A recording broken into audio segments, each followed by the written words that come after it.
persimmon is doing lovely.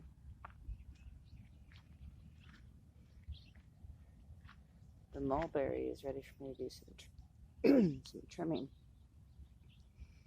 And I have to look more at Lead Farmer's videos on propagating new trees from cuttings of the old.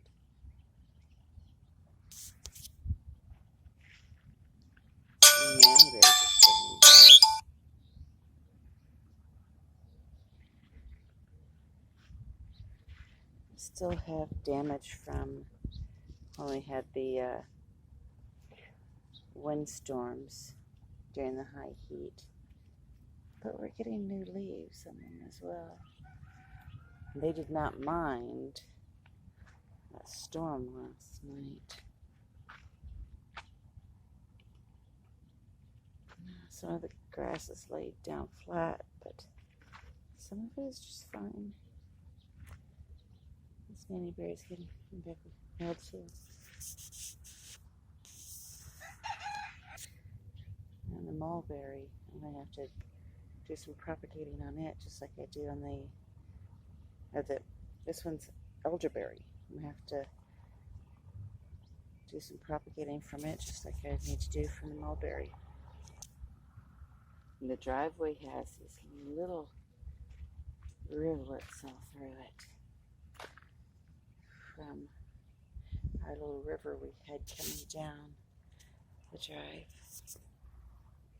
And everything in the driveway side garden did really well through the storm. And the bees are happy.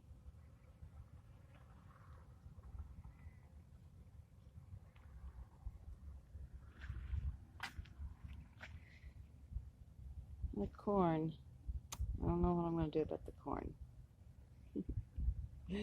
Maybe it'll develop enough ears that I can save for seed for next year for something that's desert hardy. Maybe. We'll see. I do believe I need to pull some of the I'm blanking again on what it's called. And I know what it is. Purslane. I need to pull a little bit of the purslane from around all the squash and feed it to the goats.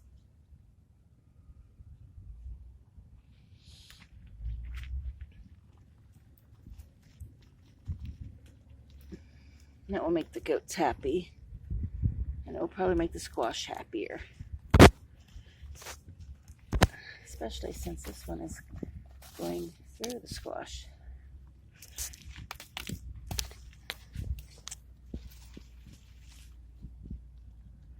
Just in one tug.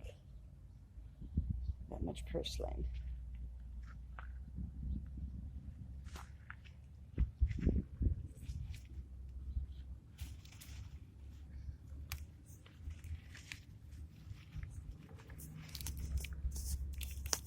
If I can get a grip on it. But it's got mud all over it.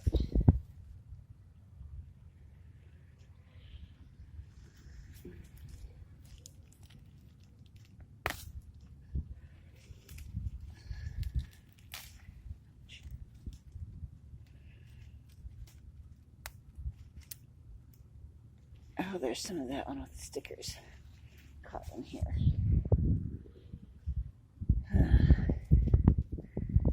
There's the one with the stickers on. Because that definitely has to go. I'll have to go digging through that tomorrow or this evening if it's not raining.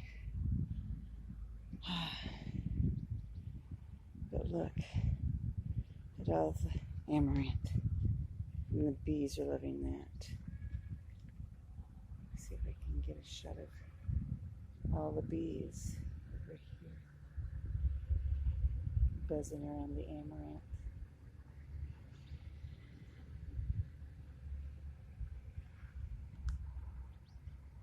They absolutely love it. You hear the goats calling for me as I'm walking along.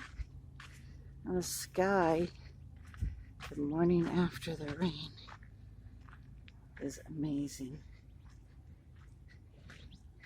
Of course, the driveway shows exactly where the water went in that rain. All these little rivulets through.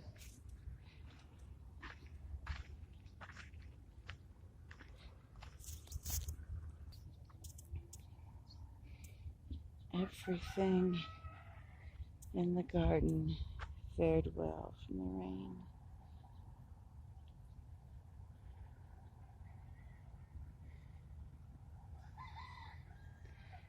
I love how it's all perked up.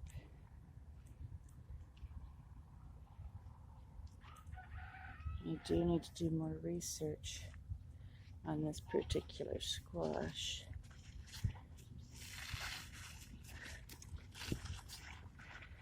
I emailed Homestead Heart last night about these to get more information from her. Because I doubt very much she mislabeled. She's very careful about everything. It's just so interesting, and I've never grown either Kusha nor Gray Zucchini, which are two of her favorites. Let me see if I can get these fellas on here. Come on, focus in. There he is. There's one of them. See if we get the other one. There. Oh, both of them in one shot.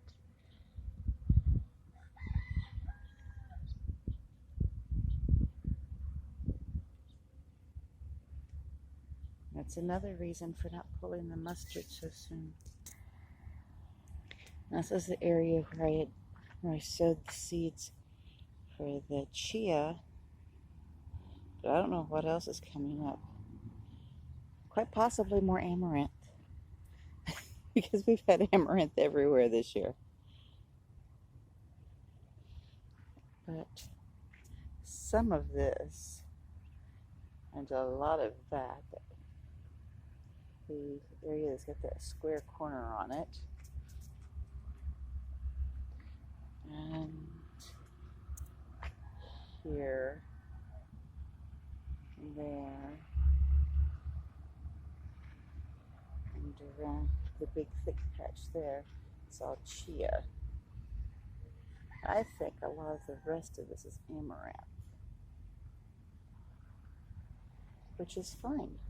I do not mind having plenty of amaranth. And the colors of the sunrise the morning after a rain are once again very stunning. And the cloud cover that we have over the mountain is beautiful. We have a chance of more monsoon rains this week, and it is amazing. And the temperatures have been down in just the 90s all week, which is absolutely amazing for July in the desert.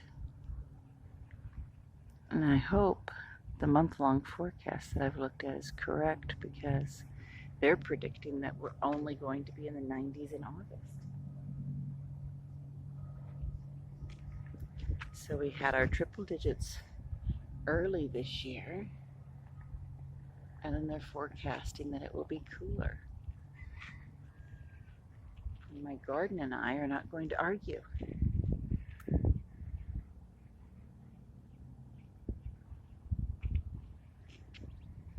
I have much I need to do in the house the next several days, but then I need to get that pile of mulch that our friend brought. I need to get that down over the garden so it can hold the moisture in the ground.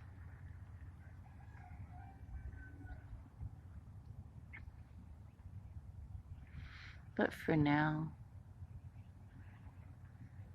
I'll enjoy the sunrise.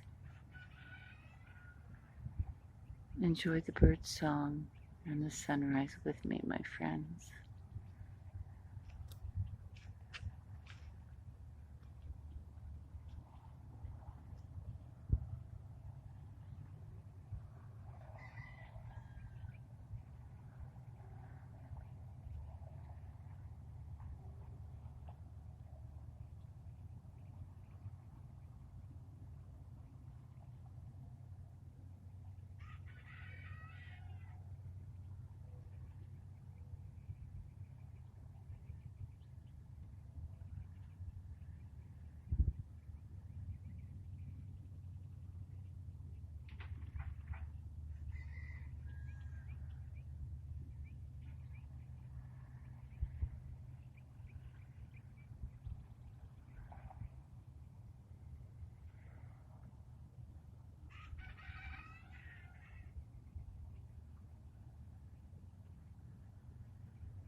thought I had turned off that alarm.